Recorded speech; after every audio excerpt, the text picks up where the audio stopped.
Assalamualaikum warahmatullahi wabarakatuh. Halo semuanya, ketemu lagi sama Bu Elsa. Di video kali ini, Bu Elsa masih membahas mengenai trigonometri. Kita akan membahas mengenai sudut berelasi. Nah, sudut berelasi ini ada di KD 3.9 menentukan nilai sudut berelasi di berbagai kuadran.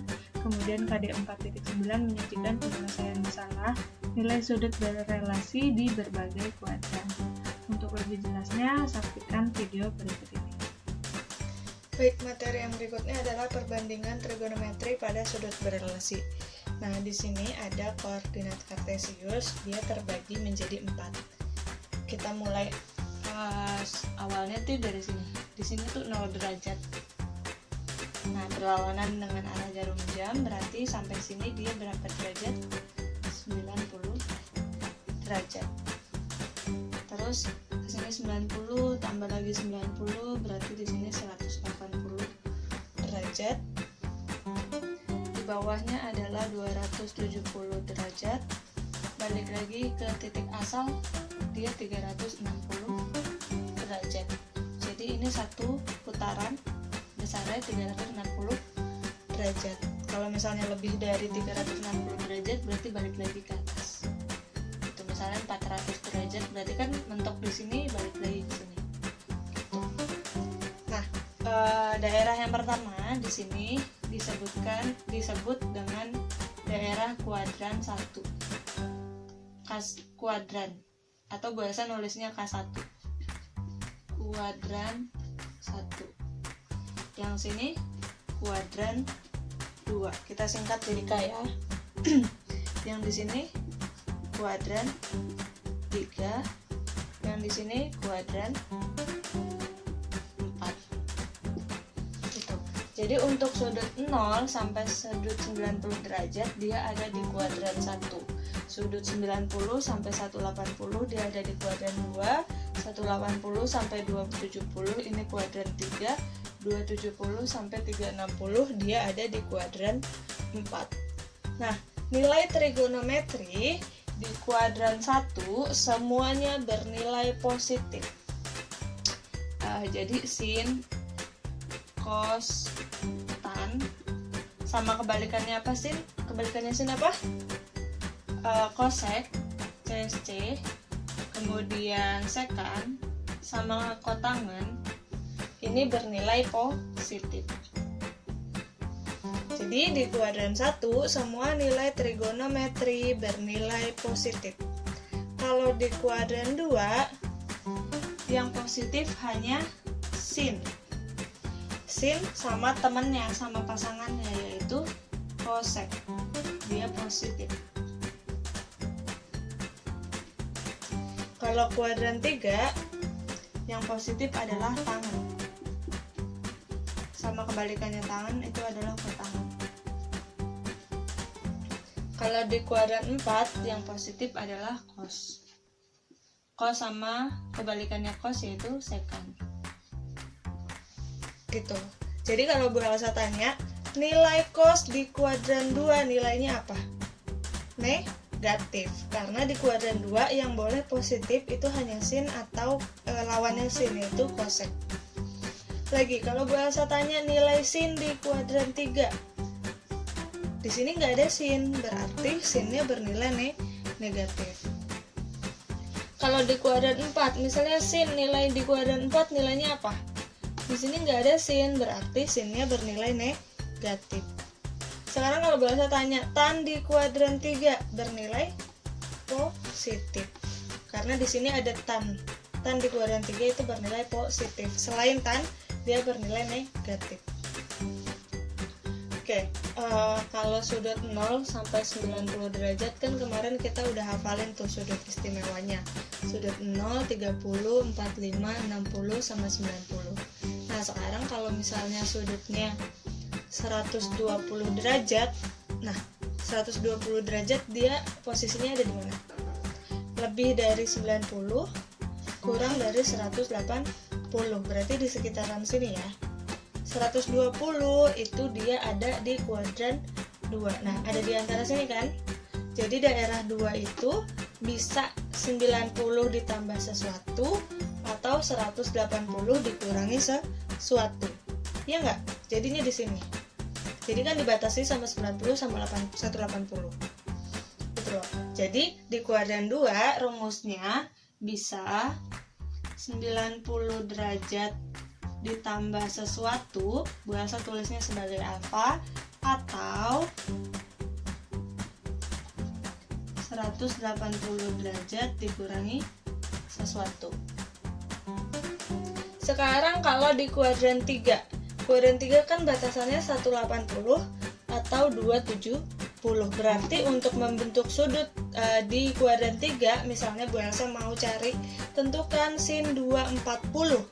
240 kan adanya di antara 180 sampai 270, berarti sekitar sini kan 240 tuh. Nah, untuk membentuk 240, sudut yang ada di kuadran 3 bisa dengan menggunakan 180 dikurangi sesuatu, sesuatunya Bu Elsa tulis dengan alfa, atau 180 ditambah dengan alfa, atau 270 dikurangi dengan alfa, dengan sesuatu. Sama di kuadran 4 juga gitu. Dia batasannya ada di 270 sampai di 360. Berarti bisa dengan cara ini atau ya. Nanti kamu pakai dua-duanya lagi. Bisa dengan menggunakan cara 270 derajat ditambah sesuatu atau 360 derajat dikurangi sesuatu. Begitu. Tapi perlu digarisbawahi, di sini Bu Elsa hanya mengajarkan angka. Bu Elsa utamakan kalian menggunakan angka 180. Nih, menggunakan 180 atau menggunakan 360. Ya, Bu Elsa ajarkan kalian menggunakan 180 atau 360. Kenapa? Agar tidak merubah nilai trigonometri. Contoh.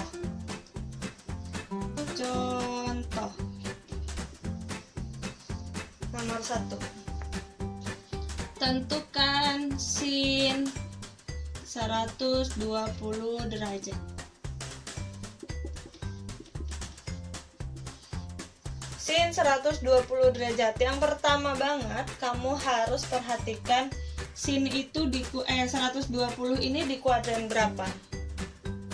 120 di kuadran 2. Tandain di sini kuadran 2.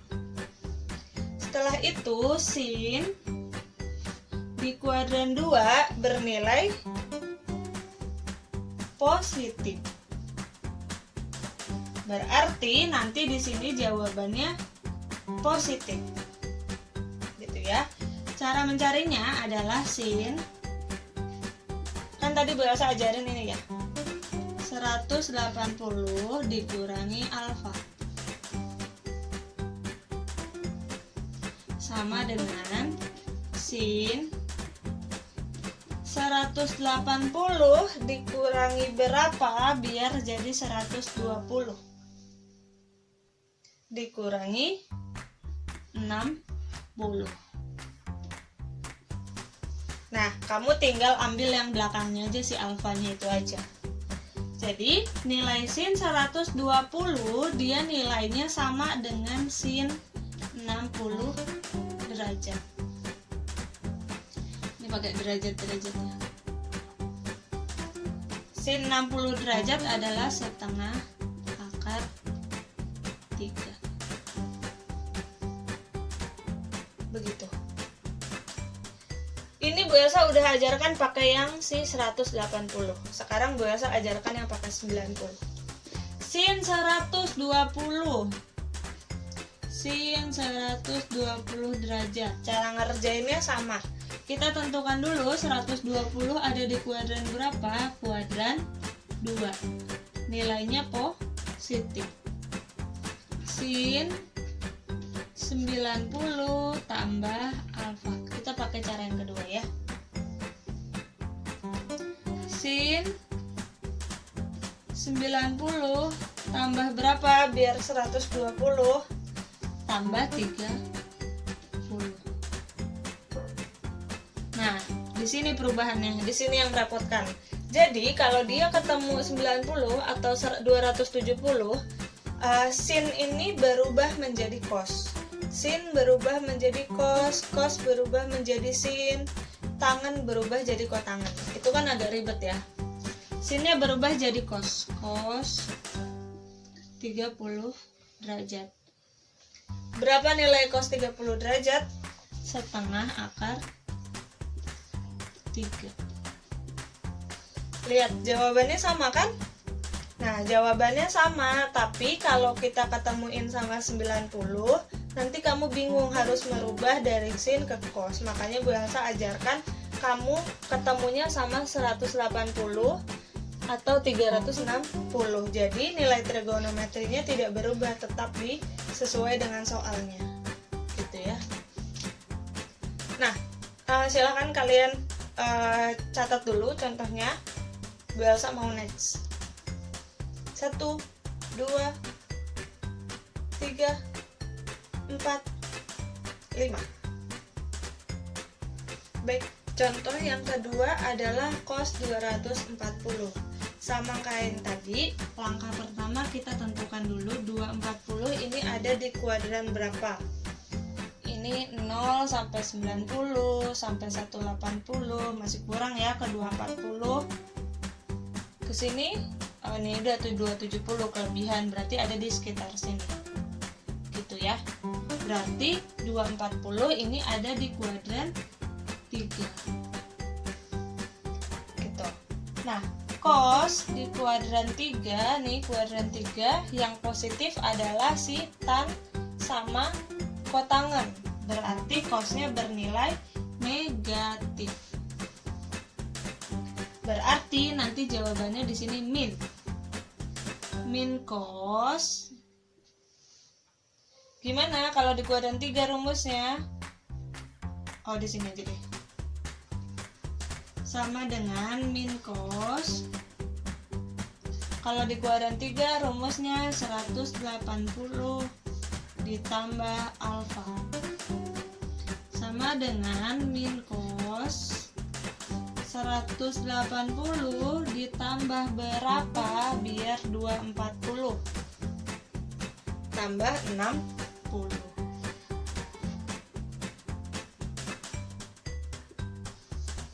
Gitu ya. Berarti sama dengan min cos. Kita cuma taruhin sih yang belakangnya aja, si alfa turunin ke bawah. Min cos 60. Berarti min cos 60 berapa? Yang di tabel, yang di pertemuan berikutnya harusnya kalian sudah hafal, cos 60 adalah setengah. Begitu. Ya, jadi Bu Elsa ulang. Pertama kita cari tahu dulu sudut yang ditanyakan dia ada di kuadran berapa. Nih, ada dibagi 4 kuadran ya. Terus kuadran tersebut soalnya trigonometrinya di kuadran tersebut bernilai apa? Ini cos di kuadran 3. Di kuadran 3 tidak ada cos. Berarti bernilai negatif. Taruh di sini negatif. Min cos 180 pakai rumus yang dikotakin, 180 tambah alfa. Berarti min cos 180 tambah berapa biar menjadi seperti soal. Gitu ya. Tambah 60, berarti kita tinggal turunkan aja 60-nya ke sini. Jadi cos 240 itu nilainya sama dengan min cos 60 derajat, yaitu min setengah. Jadi cos 240 ini hasilnya adalah min setengah. Nah, yang berikutnya ini soalnya sin min 30. Nah, beda ya, minusnya ada di dalam sudutnya. Nah, kalau dari tadi soalnya kan bernilai positif, kayak cos 240, sin 120 itu kan positif ya. Sekarang sudutnya negatif, gimana nih? Gitu. Jadi kalau dari bidang kartesius dari 0 berlawanan arah dengan jarum jam, ini sudutnya positif. Tapi kalau dari kurang panjang. Kalau dia berlawanan dengan arah jarum jam, sudutnya bernilai positif. Berarti kalau dia searah dengan jarum jam ke sini, sudutnya bernilai negatif. Jadi sin min 30 ini dia muternya ke bawah. Dari 0 muternya ke bawah sejauh 30 derajat. Nah, jadi kita ubah dulu nih biar dia jadi positif. Berarti sin, nih kan dia buntutnya di 360 ya. Berarti dari 360 turun ke bawah sebanyak 30 derajat. Berarti kita rubah dulu yang sudut min ini jadi sudut positif. Caranya adalah 360 dikurangi 30 derajat. Sama dengan sin 330 derajat. Jadi sin min 30 dia muter ke bawah sebanyak 30, nilainya sama kayak dia muter ke atas sebanyak 330 derajat. Bingung? Ya, jadi kalau min itu dia muternya ke bawah sebanyak 30. Nah, sama kayak kamu mau ke sekolah, bisa lewat Pademangan 2 lebih dekat, atau kamu lewat Raja Wali Sono, muter dulu baru sampai ke sekolah. Gitu loh, jadi muter jalannya. Padahal mah sama aja, sama-sama di titik sekolah nanti kita ngumpulnya gitu loh. Oke, berarti kalau udah kayak gini baru kita kerjain. Bagaimana ngerjainnya? Pertama, kayak biasa, ini kan sudutnya udah positif ya, nggak usah dikurungin, nggak apa-apa deh. Ini kan udah positif. Nah, kita cari tahu dulu 330 ini ada di kuadran berapa. 330 itu lebih dari 270. Set, berarti dia di kuadran 4. Kuadran 4. Sin di kuadran 4. Kuadran 4 ada sin nggak? Nggak ada. Berarti nilainya negatif. Sama dengan min sin. Kalau di kuadran 4 rumusnya 360 dikurangi alfa. Sama dengan min sin 360 dikurangi berapa biar jadi 330, yaitu 30 derajat. Aduh, biasa suka lupa derajatnya. Sama dengan min sin, ambil buntutnya aja. Jangan pakai minnya ya, pakai buntutnya aja, angka yang belakangnya aja. Min sin 30 derajat. Min sin 30 derajat adalah setengah. Seperti itu ya. Nah, yang berikutnya ada latihan soal. Silakan kalian kerjakan latihan soalnya nomor 1 sampai 16. Sebelum itu, tugas hari ini adalah kalian merangkum, mencatat apa yang sudah Bu Elsa sajikan dari video, apa yang sudah Bu Elsa jelaskan di video, kemudian kalian catat juga contoh soalnya, lalu kalian kerjakan latihan soal berikut. Kurang lebihnya mohon maaf, semoga ilmunya bermanfaat. Wassalamualaikum warahmatullahi wabarakatuh.